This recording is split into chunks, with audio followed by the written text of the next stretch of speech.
सत्यमयी परमे माँ श्री अरविंदो शरण मम। माँ अपार करुणारू आम समस्त अपा भाई माने आज श्री माँ एस्पिरेंट ग्रुप राजकनिका ब्लॉक स्तरीय पाठचक्र रे ऑनलाइन रे योगदान करिचे। मु समस्त को प्रणाम नमस्कार एवं शुभेच्छा ज्ञापन करुछि।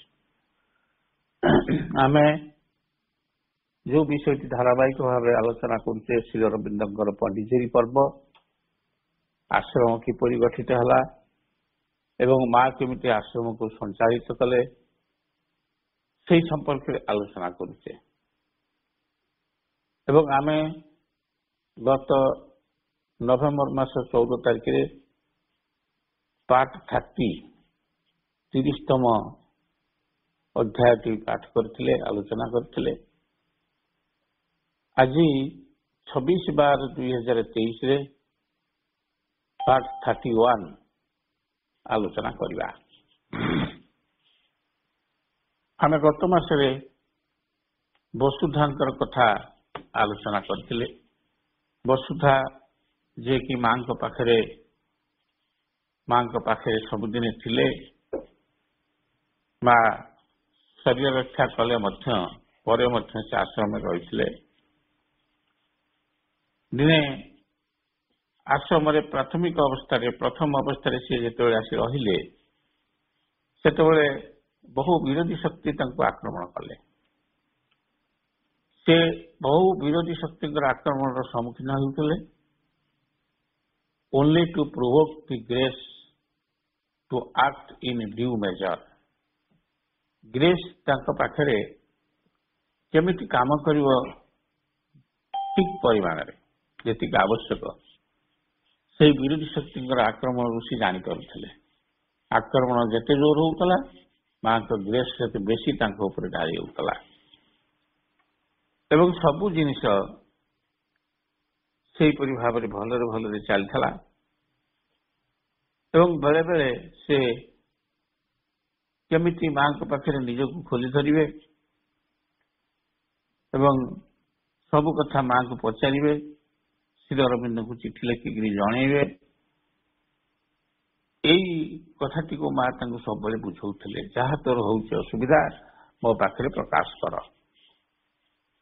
मां थे लिखिले नुआ नुआ जो से आसी था आश्रम भल लगुला किसी दिन पर विरोधी शक्ति माने आक्रमण कले एवं एमिति समय आसला से आश्रम छाड़ी चली जावाई चिंता कले। माँ दिने गोटे चिठी लिखिले, माय डियर लिटिल स्माइल। माँ कहते little smile, I know of one way to give one self a complete consecration to the divine.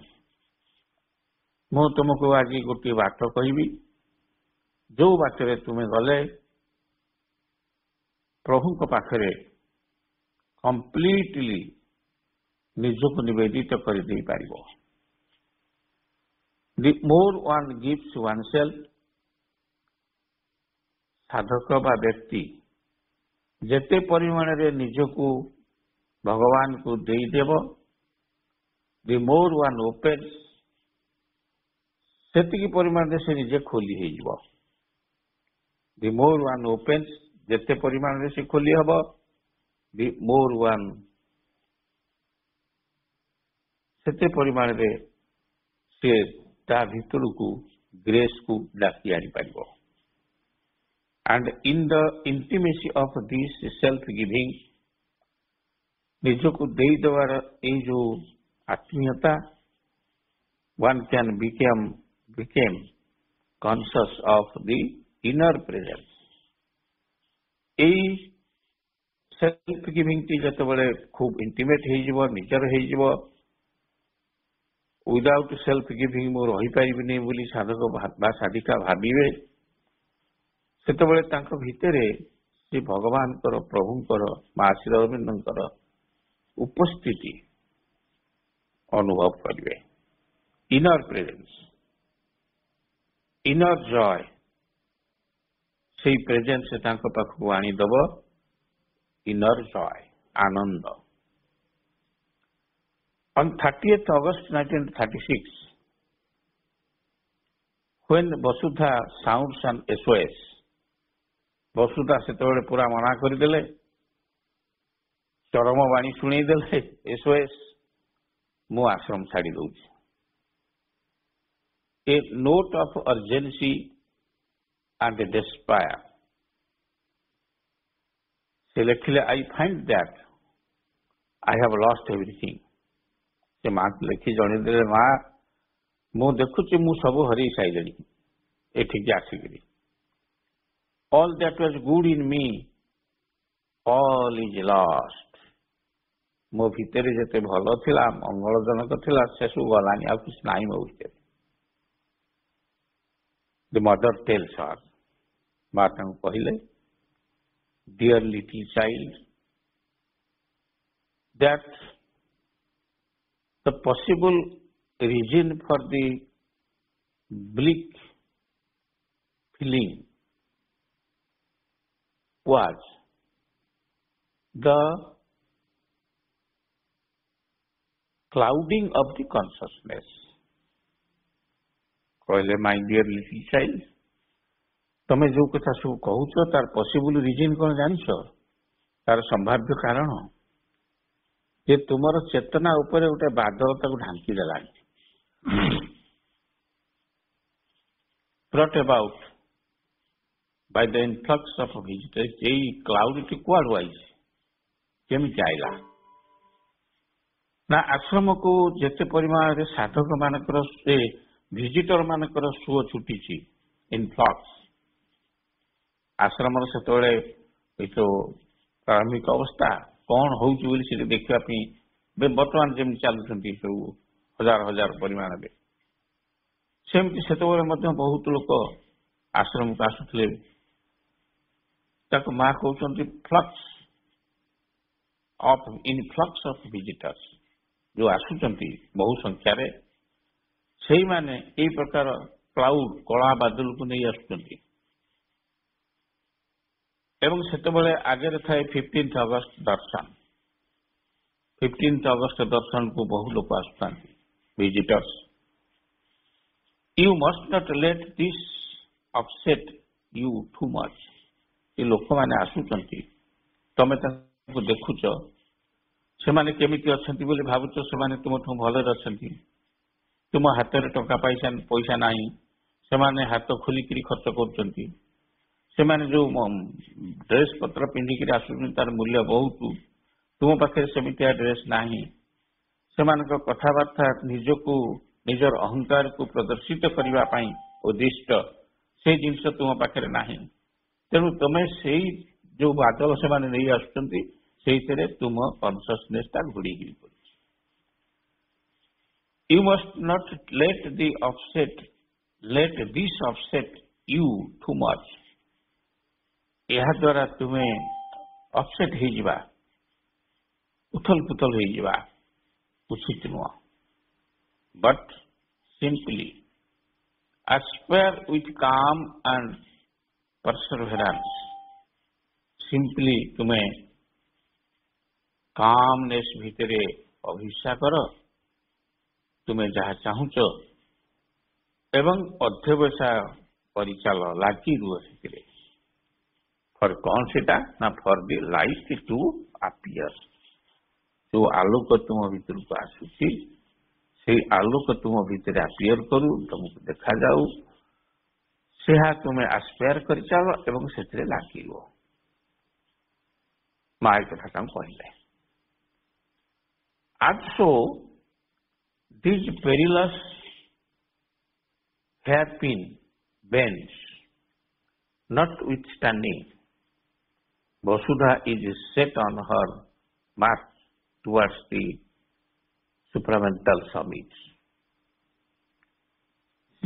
ଯଦିଓ ଯେହେତୁ ଏଇ ଯୋଉ ବାଙ୍କରେ ସେ ମୋଡରେ ପହଞ୍ଚିଥିଲେ, ହେୟାରପିନ୍ ବେଣ୍ଡ କହନ୍ତିନି, ଆପଣ ମାନେ ଯେତେବେଳେ ବା ଆମେ ମାନେ ଘାଟି ରୋଡରେ ଯାଉଛେ, ଘାଟି ରୋଡରେ ଗଲା ବେଳକୁ ଲେଖା ହେଇଥିବ hairpin bend ahead, be cautious, driving driver जे ड्राइव कर कुहब प्रशस्त कर दिया आगे hair pin bend hair pin माने पूरा पूरी दी मुंड एवं उपरटा गोल हेयर पिन आप जानते तेणु वसुधा ये गोटे हेयर पिन बैंड होता तेणु जो माँ ये कथाटी कहीदे ये कारण कौन तारे तुम भितर कहीं बैंड आसुची तुम्हें कहीं एसओएस डिक्लेयर कलनी चरम बाणी शुणी सारे मु पलैजी मो पाखे कि ना यार कारण हूँ इनफ्लक्स ऑफ विजिटर्स प्रकृत में विजिटर्स माने जिते परिमाण जाती भितर जो कामना बासना इत्यादि थाए से छाड़ दी आसती एवं निज भितर अहंकार को सेठी प्रदर्शित करती आपण माने अनुभूति थी देखि एवं आश्रमवासी जो मैंने नुआ नुआ आसती से भावती मुझे भलरे थी कहीं आसिले एमती आसती जाती एवं एमाने जमती खर्च करमती खर्च कर चाकरी बाकरी कर कहीं आसिक रही यही कथा से चिंता कर माँ कथा यही कथा शुणला हेयर पिन बैंड सीधा आईगला आउ रहा ना not with standing Vasudha is set पुणी जोग पथर से सेट हो गले जोगर लक्ष्य कौन ना दि सुप्रामेंटाल समिट अति मानस मथान शीर्ष देश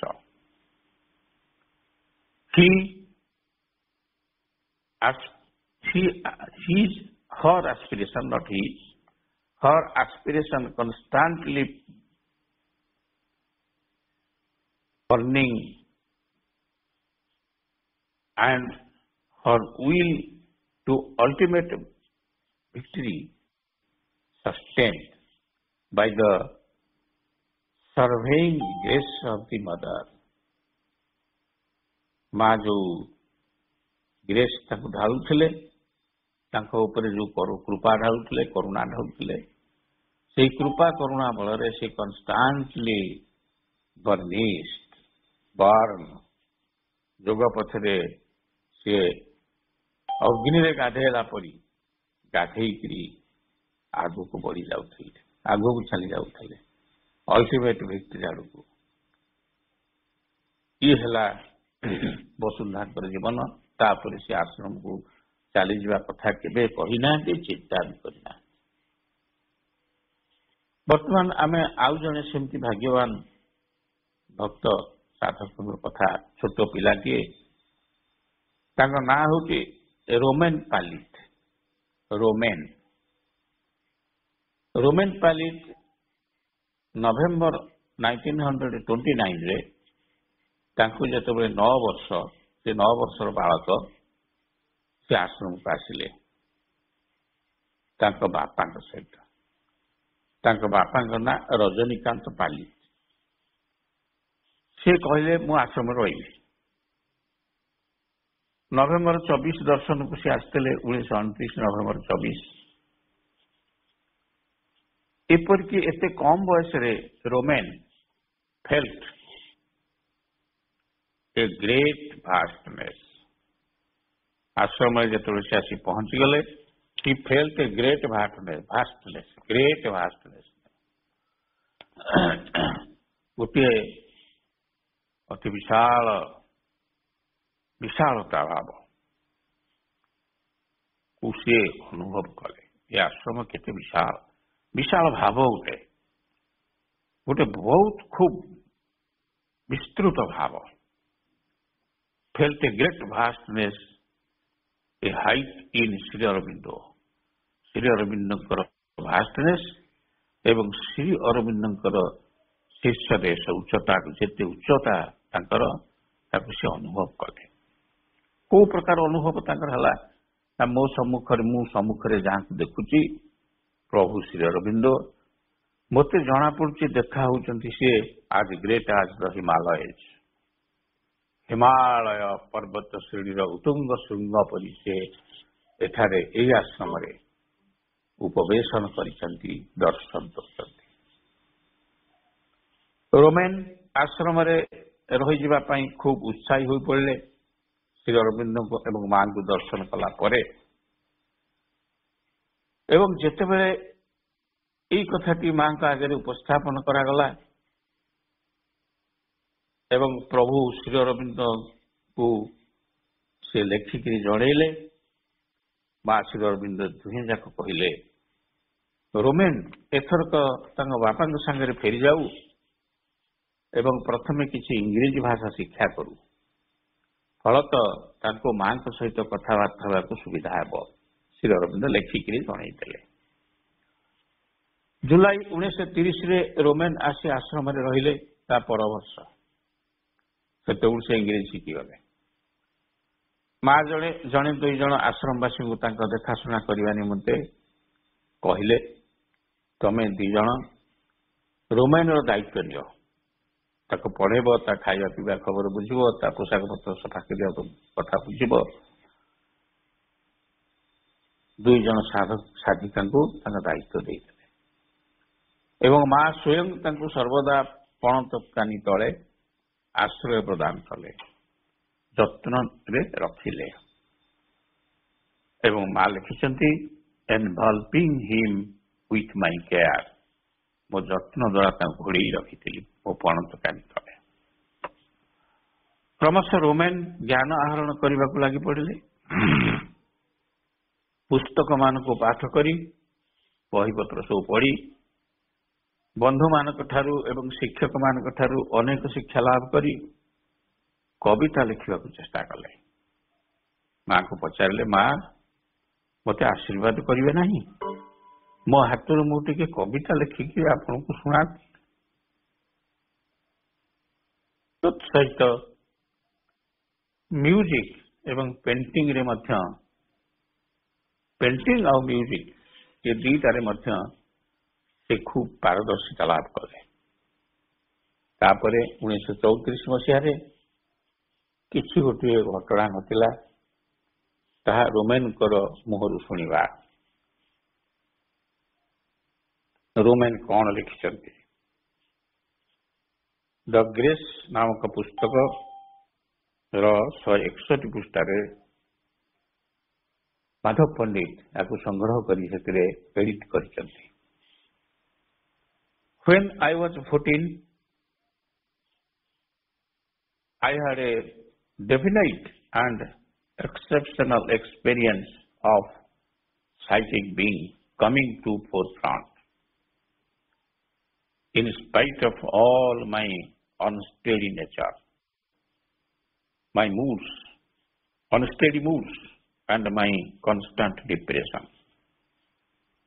ଛୋଟ ପିଲା ଆଶ୍ରମରେ ରହିଛନ୍ତି, ସବୁବେଳେ କେତେବେଳେ ଡିପ୍ରେସନ ଆସିଯାଉଥିଲା, କେତେବେଳେ ମୁଡ୍ ଖରାପ ହେଇଯାଉଥିଲା ଏବଂ ତାଙ୍କ ପ୍ରକୃତି ସବୁବେଳେ ଉଠପଡ଼ ହେଉଥିଲା, ଅନଷ୍ଟେଡି ଭାବରେ ଥିଲା। ଏହା ସତ୍ତ୍ୱେ ସେ କହୁଛନ୍ତି ମୋତେ ଯେତେବେଳେ 14 ବର୍ଷ ହେଇଗଲା, ସେ 10 ବର୍ଷରେ ଆସିଥିଲେ ଆଶ୍ରମକୁ। I had a definite and exceptional expression of psychic being. ମୋର ସେତେବେଳେ ସାଇକିକ୍ ବିଂ ବା ଚୈତ୍ୟ ପୁରୁଷ ସମ୍ପର୍କରେ ଗୋଟିଏ ପରିଷ୍କାର ଧାରଣା ହେଲା, ଡେଫିନାଇଟ୍ ଧାରଣା ହେଲା ଏବଂ ମୋର ଗୋଟିଏ ଏମିତି ଏକ୍ସପେରିଏନ୍ସ ହେଲା ଚୈତ୍ୟ ପୁରୁଷଙ୍କୁ ବିଷୟରେ, ଦ୍ୟାଟ୍ ଇଜ୍ ଏକ୍ସେପସନାଲ। ଏମିତି କଥା ମୋର କେବେ ହେଇନଥିଲା। ମୋ ଚୈତ୍ୟ ପୁରୁଷ ମୋ ଫୋର ଫ୍ରଣ୍ଟକୁ ଆସିଗଲେ। ମୋ ଭିତରେ ଯାହା କିଛି ଥିଲା, ଅନଷ୍ଟେଡି ଭାବ ଥିଲା, unsteady of nature, unsteadiness of moods, my constant depression, ଏଗୁଡାକ ଥିବା ସତ୍ତ୍ୱେ ବି ମୋ ଚୈତ୍ୟ ପୁରୁଷ ମୋ ଫୋର ଫ୍ରଣ୍ଟକୁ ଆସିଗଲେ। 14 ବର୍ଷର ପିଲା ରୋମେନ୍ ପାଣ୍ଡିତ। The expression became the basis of The experience became the basis of existence and has been the support and aid in all my trials and tribulations. ये जो एक्सपीरियंस है फोर फ्रंट रे मु देखिली, मो चैत्य पुरुष को दर्शन कली, से एक्सपीरियंस मो भीतर रहा एवं ताको भित्ति करी से मूलदुआ उपरे मु ठिया हेली, ताको सपोर्ट करके मु ठिया हेली। सी हेले मोर साहाଯ୍य एड and advice. ମୁଁ ଯେତେବେଳେ ଯୋଉ କାମ କରେ, ଯୋଉ ପ୍ରଚେଷ୍ଟା ମାନ କରେ, କରିସାରିଲା ପରେ ଯେତେବେଳେ ମୁଁ ସେଇ କଥାକୁ ମାଙ୍କ ପାଖରେ ନିବେଦନ କରିଦିଏ, ସେତେବେଳେ ମୁଁ ଦେଖେ ଚୈତ୍ୟ ପୁରୁଷ ମୋ ପାଖରେ ଠିଆ ହେଇଛନ୍ତି। ତାଙ୍କ ଦ୍ୱାରା ମୁଁ ପରିଚାଳିତ ହେଇଛି। This was the mother's extended arm in my consciousness to raise what was the most true, the most permanent in me. ଏବଂ ଏହି ଘଟଣାଟି ଚୈତ୍ୟ ପୁରୁଷ ଆଗକୁ ଆସିବା, ମୋ ଭିତରେ ଯୋଉ ଜିନିଷଟି ଚିରସ୍ଥାୟୀ ଜିନିଷ, ପରମାନେଣ୍ଟ, ଯୋଉ ଜିନିଷଟି ସବୁଠାରୁ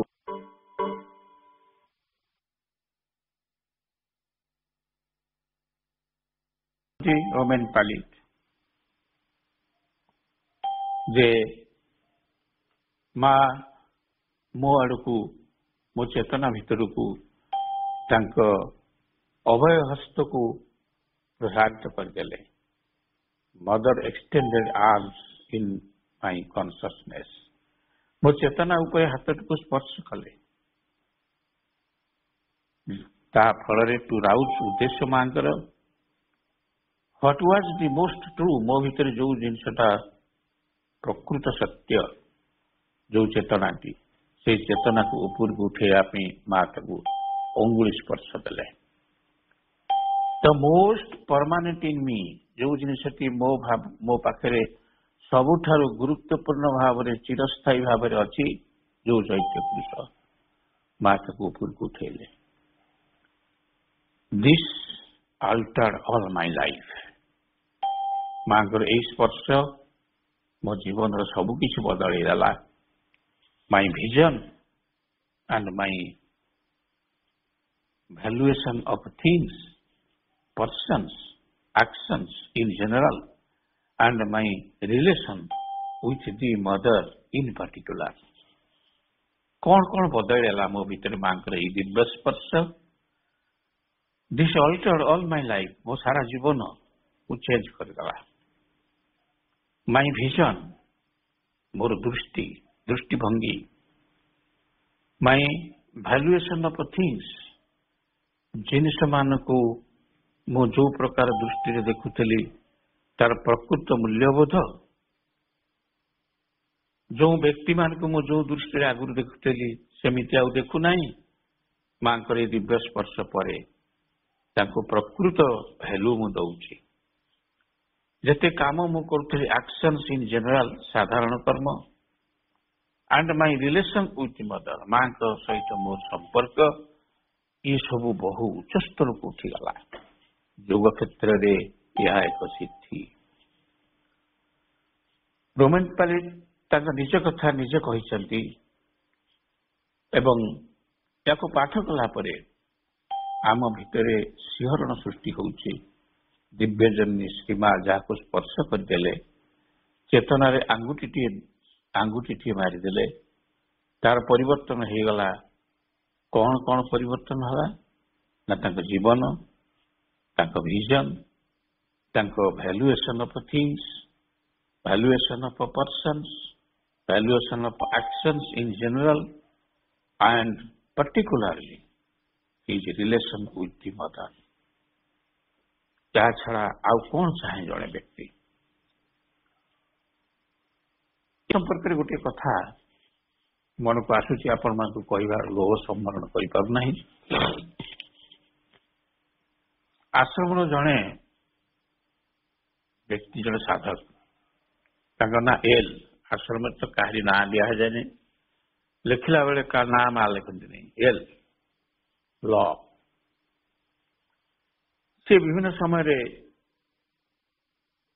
ଯୋଉ ଲୋକମାନଙ୍କର ମାଙ୍କ ସମ୍ପର୍କରେ କିଛି ଧାରଣା ନାହିଁ, ତାଙ୍କ ପରିବାର ଲୋକ ତାଙ୍କୁ ନେଇକି ମାଙ୍କ ସାକ୍ଷାତ କରିବା ପାଇଁ ଯାଆନ୍ତି, ସାଙ୍ଗରେ ନିଅନ୍ତି।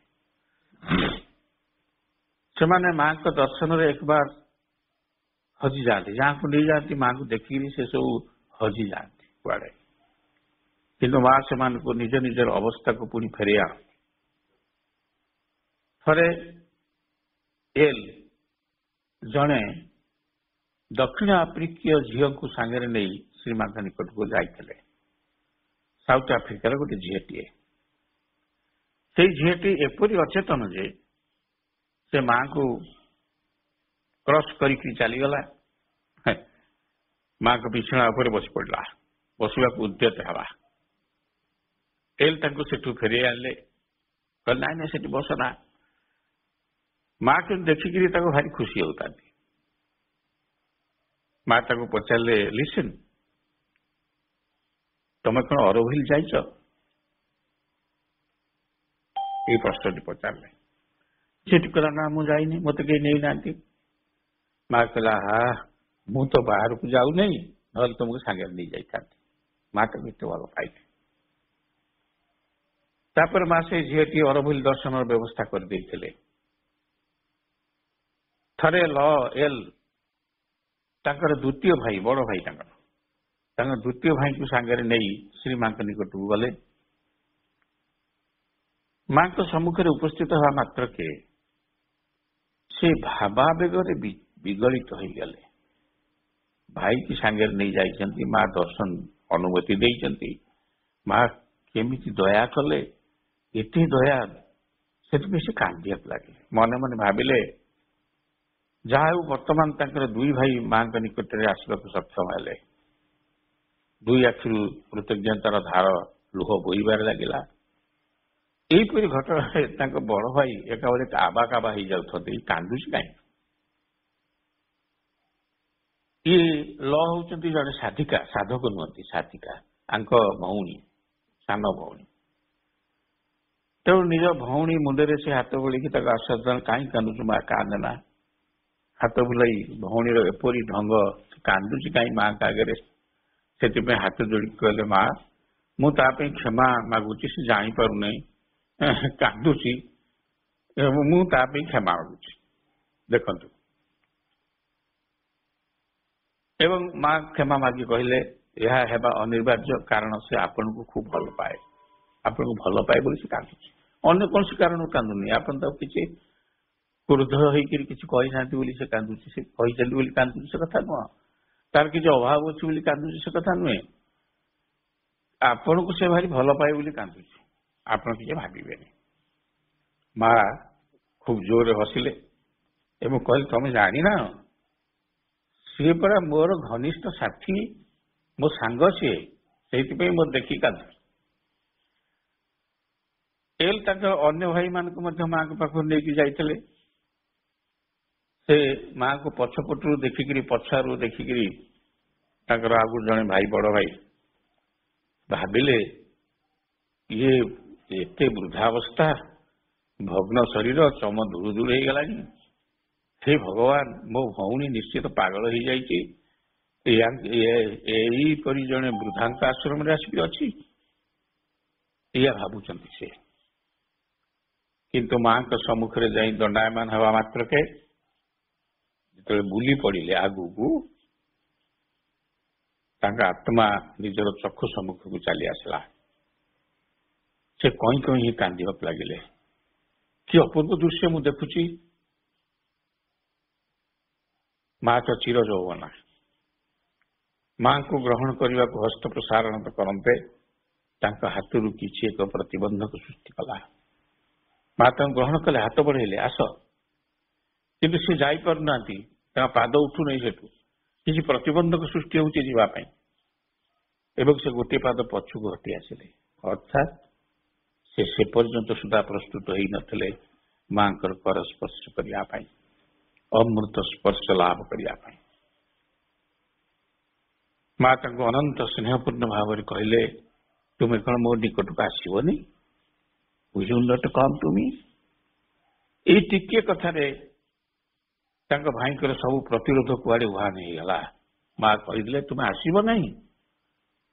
ସେ ଯୋଉ କାରଣରୁ ଯାଇପାରୁନଥିଲେ, ଯେତେ ବିରୋଧୀ ସେ ତାଙ୍କ ଭିତରେ ପଛକୁ ଟାଣୁଥିଲେ, ସେମାନେ କହିଲେ ଅପସରି ଗଲେ। ଏଇ ଟିକିଏ କଥାରେ ଯୁବକଙ୍କର ସବୁ ପ୍ରତିରୋଧ କେଉଁଆଡେ ଉହାନ ହେଇଗଲା। ସେ ତତ୍କ୍ଷଣାତ୍ ନିଜ ହାତକୁ ମାଙ୍କ ହସ୍ତରେ ନିଃସଙ୍କୋଚରେ ବଢେଇଥିଲେ। ମାଙ୍କର ସ୍ପର୍ଶ, ଭାଗ୍ୟ ବଦଳିଗଲା ତାଙ୍କର। ମାଙ୍କର କର ସ୍ପର୍ଶ ଲାଭ କଲେ। ସେ ତାଙ୍କ ଜୀବନର ଏକ ଘଡ଼ିସନ୍ଧି ମୁହୂର୍ତ୍ତରେ ଆସି ପହଞ୍ଚିଛନ୍ତି, ଆଶ୍ରମରେ ରହିଛନ୍ତି। ତାଙ୍କର ସତେ ଯେପରି ଏଇ ଅବସ୍ଥାରେ ସବୁ କିଛି ସରିଗଲା, ଆଉ କିଛି ପ୍ରାରବ୍ଧ ନାହିଁ, ଯାହା ଶିଖିଥିଲେ ତାର କିଛି ମୂଲ୍ୟ ନାହିଁ। ବର୍ତ୍ତମାନ ନୂତନ ଭାବରେ ଜୀବନ ଆରମ୍ଭ କରିବାକୁ ପଡିବ।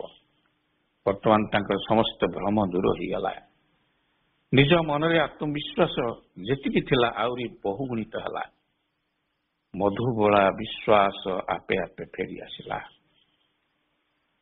ଅନ୍ୟ ଏକ ଘଟଣାରେ ଏଲ୍ ଜଣେ ବିଶେଷ ବୁଦ୍ଧିମତୀ ଲେଖିକା ତାଙ୍କର ସାଥୀ ଭଦ୍ର ମହିଳାଙ୍କୁ ନେଇକି ସାଙ୍ଗରେ ମାଙ୍କ ପାଖକୁ ଯାଇଥାନ୍ତି।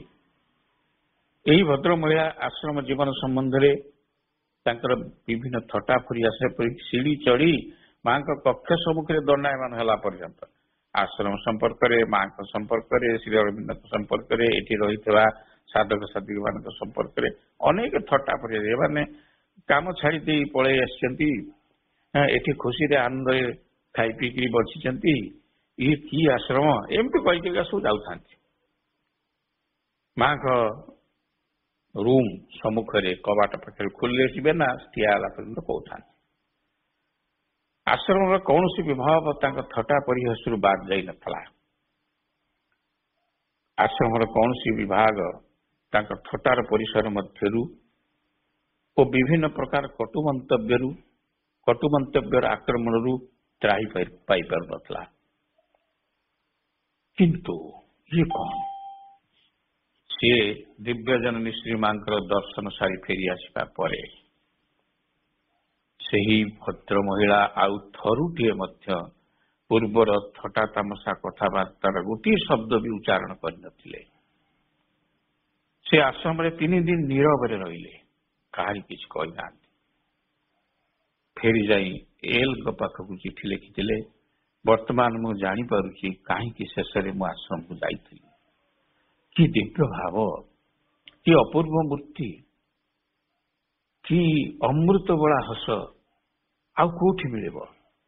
ଯଦି ଭଗବାନଙ୍କୁ କିଏ ନ ଦେଖିଛ, ଯାଇକିରି ସେଇଠି ମାଙ୍କୁ ଦେଖି ଆସ। ଏଇଥିଲା ତାର ବକ୍ତବ୍ୟ। ସେଇ ମା ରୋମାନ ପାଲିତଙ୍କର ଦାୟିତ୍ୱ ନେଇଛନ୍ତି।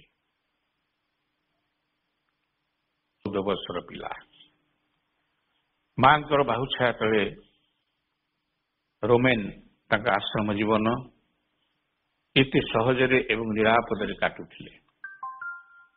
କାରଣ ହୋଷ୍ଟାଇଲ ଫୋର୍ସେସ୍ ଓୟାର ସବୁବେଳେ ତାଙ୍କୁ ହଇରାଣ କରୁଥିଲେ। ହୋଷ୍ଟାଇଲ ଫୋର୍ସ ସବୁବେଳେ ଅଛନ୍ତି, ଭଲରେ ରହିଲେ ତ ସେ ଟାଣିଦେବେ ନା। ଅନ୍ୟ ପକ୍ଷରେ ଦିବ୍ୟଜନନୀ ଶ୍ରୀମା ସର୍ବଦା ତାଙ୍କ ଉପରେ କୃପା, କରୁଣା, ସୁରକ୍ଷାର ବାରି ବର୍ଷା କରୁଥିଲେ। ଗୋଟେ ଦିଗରେ ହୋଷ୍ଟାଇଲ ଫୋର୍ସ ତାଙ୍କୁ ଟାଣୁଥିଲେ ଏବଂ ମା ତାକୁ ନଲିଫାଇ କରୁଥିଲେ। କେମିତି ନା ନିଜର କରୁଣା, କୃପା, ସୁରକ୍ଷା ବାରି ଢାଳିକି ତାଙ୍କ ଉପରେ ମା ସେୟା କରନ୍ତି। ଯେତେବେଳେ Roman depression and happiness, discipline and irritations ଭିତରେ ଦୋଦୁଲ୍ୟମାନ ହଉଥିଲେ। କେତେବେଳେ ଡିପ୍ରେସନ ଆସି ଯାଉଥିଲା, ପୁଣି କେତେବେଳେ ହାପିନେସ୍, କେତେବେଳେ ଡିସିପ୍ଲିନ କଥା କହୁଥିଲେ, କେତେବେଳେ ଇନଡିସିପ୍ଲିନ ମାରି ଆସୁଥିଲା। यारी भितर से दोदुल्यमान डुइडिलिंग। यह सत्वे रोमानकर केतक आखिदृशिया प्रोग्रेस भी होता।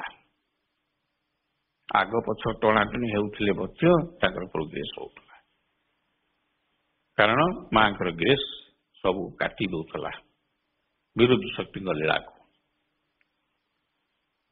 से साधना करुथले, कविता लिखुले, संगीत गान करुले, पेंटिंग करुले। यही क्षेत्र में साधना, कविता लेखा, संगीत एवं पेंटिंग क्षेत्र में से पारदर्शिता क्रमश उपरକୁ जाउथले। थरे once when Roman was playing music to the mother, मां को तांको संगीत यंत्र बजै कि सुनाउथले।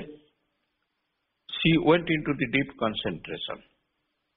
मां गभीर ध्यानमग्न हो गले। With a smile in her lip. ମା ହସୁଛନ୍ତି। ସେ ଓଷ୍ଠାଧାରରେ ତାଙ୍କର ସେଇ ସ୍ମାଇଲ ଲାଗିକି ରହିଛି, ଅମୃତ ଝରଣା ଲାଗିକି ରହିଛି। ମା ଧ୍ୟାନମଗ୍ନ ହେଇଗଲେ। The coming out of it, she said, ଯେତେବେଳେ ଧ୍ୟାନ ଭାଙ୍ଗିଲା ମା ବାହାରକୁ ଆସିଲେ, ଧ୍ୟାନ ଭିତରୁ ବାହାରିକି କହିଲେ, Do you know child? ହେ ମୋର ସନ୍ତାନ ରୋମେନ, ତମେ ଜାଣିଛ what I saw? ମୁଁ କଣ ଦେଖିଲି? On the banks of a river, ଗୋଟେ ନଦୀ କୂଳରେ, there was platform, ସେଠି ଗୋଟେ ପ୍ଲାଟଫର୍ମ ବନ୍ଧା ହେଇଛି। And seated there you were playing some instrument. ସେଇ ପ୍ଲାଟଫର୍ମ ଉପରେ ତୁମେ ବସି, ମଞ୍ଚ ଉପରେ, ପ୍ଲାଟଫର୍ମ ମଞ୍ଚ ଉପରେ ବସି ତୁମେ କଣ ଗୋଟେ instrument ବଜଉଛ। So you see you are not a musician in this bath alone. ମୁଁ ତୁମକୁ ଦେଖିଲି, ତମ ପୂର୍ବ ଜନ୍ମର କଥା ମା ଦେଖୁଛନ୍ତି ଧ୍ୟାନମଗ୍ନ ହେଇକିରି। ତା ଅର୍ଥ ପୂର୍ବ ଜନ୍ମରେ ତ ମ୍ୟୁଜିସିଆନ ଥିଲ, ମୁଁ ଧ୍ୟାନମଗ୍ନ ହେଇସାରି ଦେଖିଲି ଗୋଟେ ନଈ କୂଳରେ ପ୍ଲାଟଫର୍ମଟେ ବନ୍ଧା ହେଇଛି, ତୁମେ ତା ଉପରେ ବସିକି ଗୋଟେ ଇନଷ୍ଟ୍ରୁମେଣ୍ଟ ବଜଉଛ, ଅତି ସୁନ୍ଦର ଲାଗିନି। ତା ଅର୍ଥ you see, ଦେଖ, you are not a musician in this bath alone. You were musician in your previous bath also. ମା ଡିକ୍ଲାର କରିଦେଲେ। ରୋମେନ ତାଙ୍କ କବିତା ନିମନ୍ତେ ପ୍ରଭୁ ଶ୍ରୀ ଅରବିନ୍ଦଙ୍କ ଠାରୁ ଅନେକ କମେଣ୍ଡେସନ ପାଇଥିଲେ। ଭାରି ଶ୍ରୀ ଅରବିନ୍ଦ ଲେଖିଛନ୍ତି, fine, very good, heart touching, ଯାହା ଆମେ ଲେଖୁଛ ସବୁ ପ୍ରଭୁ ସେମିତି ସବୁ ଲେଖିଦିଅନ୍ତି। କିନ୍ତୁ ସେ ଅସନ୍ତୋଷ ଏବଂ ଆଇସି ଡିପ୍ରେସନ ଭିତରକୁ ଆସ୍ତେ ଆସ୍ତେ ପଶି ଯାଉଥିଲେ। ଏତେ କଥା ହେବା ସତ୍ତ୍ୱେ ବି ଯେତେ ଜୋର ବଡ ଆଚିଭମେଣ୍ଟ, ସେତେ ବଡ ଆକ୍ରମଣ ବିଦ୍ୟୁତ ଶକ୍ତି ମାନଙ୍କର ଆମେ ଆଗରୁ ପଢିଲେ। ଆଇସି ଡିପ୍ରେସନ ମାନେ, ଆଇସି ମାନେ କୋଲ୍ଡ, ଏମିତି ଡିପ୍ରେସନ ଭିତରକୁ ଚାଲି ଯାଉଥିଲେ ଏମିତି କୋଲ୍ଡ, ଆଉ ବାହାରି ପାରିବେନି ତାକୁ। ଅବସ୍ଥା ଏପରି ହେଲା, ଶେଷରେ ମା at last to tell him to go out and see the ordinary life. ଏମିତି ଅବସ୍ଥା ହେଲା, ମା ଶେଷରେ କହିଲେ, ରୋମେନ ତୁମେ ବାହାରକୁ ଯାଅ, ଅର୍ଡିନାରୀ ଲାଇଫରେ ତମେ କେମିତି ଲୋକମାନେ ସବୁ ରହିଛନ୍ତି ତାକୁ ଦେଖ। କିନ୍ତୁ ମା ମଧ୍ୟ ତାଙ୍କୁ ସାଧାରଣ ଜୀବନରେ ସମ୍ଭାବ୍ୟ ପରିଣାମ ସମ୍ପର୍କରେ ସତର୍କ କରାଇ ଦେଇଥିଲେ। କହିଲେ, ଦେଖ, ତୁମେ ଏଠି ଯେମିତି ଅଛ, ସାଧାରଣ ଜୀବନ ଭିତରକୁ ଚାଲିଗଲା ପରେ ସେଠି ଯୋଉ ପରିଣାମ ସବୁ ଅଛି, ମୁଁ ତୁମକୁ କଣ କଣ ହବ ମୁଁ ତୁମକୁ ସୂଚନା ଦେଇ ଦଉଛି। ଏହା ଶୁଣିଲା ପରେ ରୋମେନଙ୍କର ସମୟ ବଦଳିଗଲା। ରୋମେନ ନିଜ ବାଟ ବାଛି ନେଲେ ଏବଂ became the mother's child of light. ଆଉ ବାହାରକୁ ଯିବା କଥା ଚିନ୍ତା କଲେ ନାହିଁ। ଦେଖନ୍ତୁ, ଜଣେ ସାଧକ 9 ବର୍ଷରୁ ଆସି 14 ବର୍ଷରେ ରହି ଏତେ ସାକ୍ରିଫାଇସ୍, ମା ତାଙ୍କୁ ଏତେ ଭଲ ପାଉଛନ୍ତି। ଲୋକ 2 ଜଣ ସାଧିକାଙ୍କୁ କହିଲେ ତାଙ୍କୁ ଦାୟିତ୍ୱରେ ରହିବା ପାଇଁ, ନିଜ ପଣତ କାନି ତଳେ ରଖିଲେ, ତଥାପି ବିରୋଧୀ ଶକ୍ତିମାନେ ଆକ୍ରମଣ କରୁଛନ୍ତି। ଶେଷକୁ ମା କହିଦେଲେ, ଠିକ ଅଛି, ତୁ ବାହାରକୁ ଯା, ବାହାର ଜୀବନଟା କେମିତି, ଅର୍ଡିନାରୀ ଲାଇଫଟା କେମିତି ତାକୁ ଏନ୍ଜୟ କର, ତୁ ଫେରି ଆସିବୁ ଏବଂ ତାର ପରିଣାମ କଣ ହବ ମୁଁ ତତେ କହିଦଉଛି। 1 ନମ୍ବର, 2 ନମ୍ବର, 3 ନମ୍ବର, 4 ନମ୍ବର କରିକି ମା କହିଦେଲେ। ତାପରେ ରୋମେନ ବାଟ ବାଛି ନେଲେ, ସିଦ୍ଧାନ୍ତ ନେଇଗଲେ, ମା ମୁଁ ଆପଣଙ୍କ ପାଦ ତଳୁ କୁଆଡେ ଯିବି ନାହିଁ। and became the mother's child of light. ଆଲୋକ ସନ୍ତାନ ହେଇଗଲେ ମାଙ୍କର। ମାଙ୍କ ସମ୍ବନ୍ଧରେ ତାଙ୍କର ଏକ କବିତାଟି ପାଠ କରିଦେବା, ଆର୍ଥରକୁ ଆଲୋଚନା କରିବା। What deep, ମାଙ୍କୁ ଦେଖିକିରି କବିତା ଲେଖୁଛନ୍ତି, What deep, white, unimaginable fire broods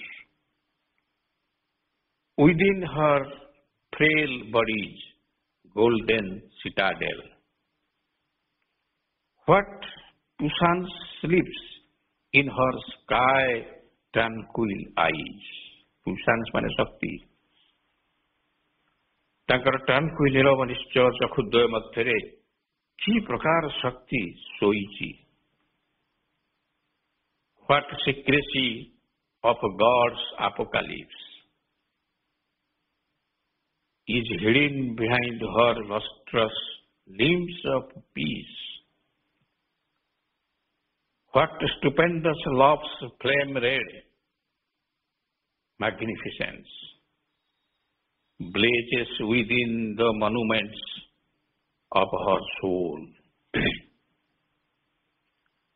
And thus on, the mother bearing the human cross. एते कथा तांकर थिबा सत्वे जो दिव्य जननी को मु सम्मुख रे देखुची से ह्यूमन क्रॉस को नेकी आगु चलुचंती। यीशु ख्रीष्ट जमती जो क्रूस क्रॉस रे से क्रूसविद्ध हेबे ताकु निजे कांधे की रखि सेमती मनुष्य माने गोटे क्रॉस परि ताकु नेकी मा चली छथि। A night heavy cross of a human doom is hers, whose ancient weight no divinity could bear. A poignant load no might or will could reverse. Her mind is alone, inscrutable, sublime. On the ground vastness of his trance wide seeing, a pose of power and bliss of his infinite light. Her transcendent rays shall change this dying night.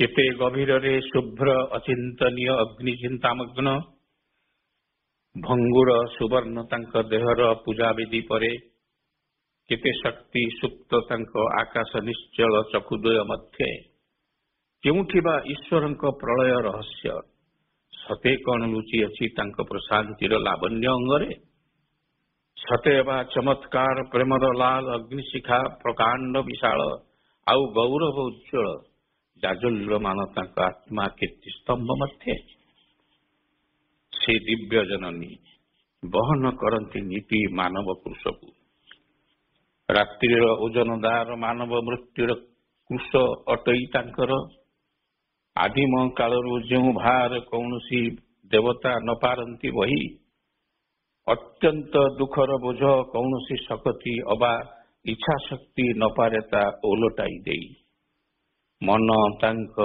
एकाकी निसंग अभेद्य जटिल पूरी दिव्यानंद परम प्रभुंक ध्यानमग्न विस्तृत चकुरे ताहा पुरी स्थित चमत्कार विशालता बक्षे एक स्थिति एक शक्ति पुणी एक दिव्यानंद जहा अटे ईश्वरंकर असीम आलोकर छंद विश्वासित रश्मि तांक रूपांतर करिदेव नित्य मृत्यु भजुथिबा एई काल रात्रिटी को her transcendent rays shall change this dying night. ये कवितार शेष धाड़ी ये अनुवादटी एक प्रयास मानकर करुणार प्रयास करुणार पराकाष्ठा अपा भाई माने आपण समय ही जाइए रखा आम आरथर को यही कविता टी आउ थे आलोचना कर आरंभ करवा एवं तापरे जे आसवे आश्रम को ना हूँ मृत्युंजय से माने केमिति घात प्रतिघात मध्य प्रथम अवस्था 1926 मसीहा पर जो मैंने आसीचंती केतक पलई जाइछंती केतक इंटेलेक्चुअल्स मध्य आश्रम छाड़ी देइछंती आउ केतक भक्त जो माने बुझी पारिछंती मां को श्री अरविंद को से माने रहिछंती केमिति काम करुछंती कौन करुछंती मां केमिति परिचालना करुछंती आश्रमटी या को आम आलोचना कले जानी परिबा आपण माने आमे माने जानी पाइबा आश्रम was not built with a piece of brick bringing here and there bringing from here and there Savitri जाल एटू सेटू खड़े खंडे इटा बोही आनी रोम होई नाही गढ़ा आश्रम सेमती गढ़ा है नहीं केते जाइछंती केते आछंती केते कौन हेछि एइठ रखिबा।